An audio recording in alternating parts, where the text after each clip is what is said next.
The most difficult intellectual aspect for most people to accept in the practicality of their investing lives as it relates to capital markets is the degree to which capital markets, and the stock market in particular, pre-price. They're in the business, as if it was the market's job, to take all those things that are commonly known information, widely bandied opinion, so-called facts, newspaper stories, and all the rest, and pre-price them as probabilities. And it does that very efficiently. This is the definition in almost every respect of the so-called efficient or semi-efficient market. The fact is that when stories become widely dispersed, facts, news, reality, or opinions, those widely dispersed notions have already been acted on by investors. They don't wait.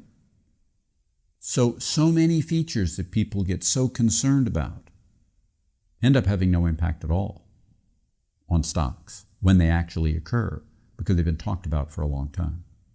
We can see that abundantly in everything that we ever wrote about how COVID worked last year.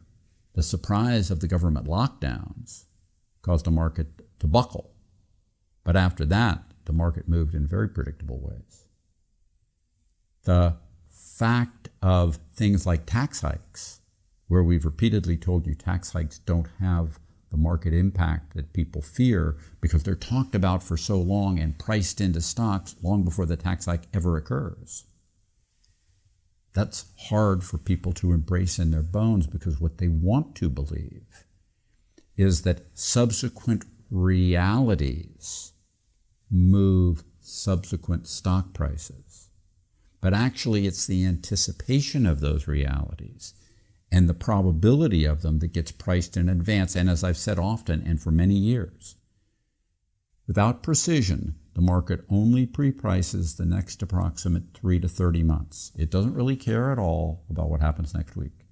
It doesn't really care at all about what will happen 10 years from now. It doesn't believe, if you can think of it as believing, what might happen 10 years from now.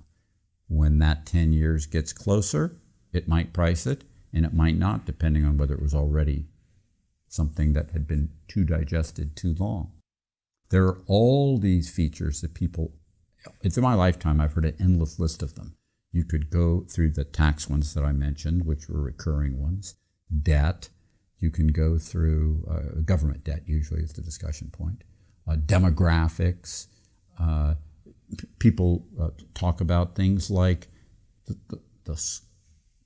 the much discussed notion of K-12 public education not being good enough, about climate change. Well, these things can all be very real, and many are, but that doesn't mean they impact stock pricing because they were already pre-priced, unless they're too far out in the future, in which case they have no impact at all, or in case they're just about next week, in which case they have no impact at all.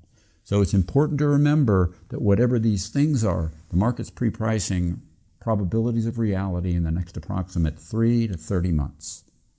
A little bit shorter sometimes, a little bit longer sometimes, but not much. And that reality is the only reality anyone should actually practically be focused on.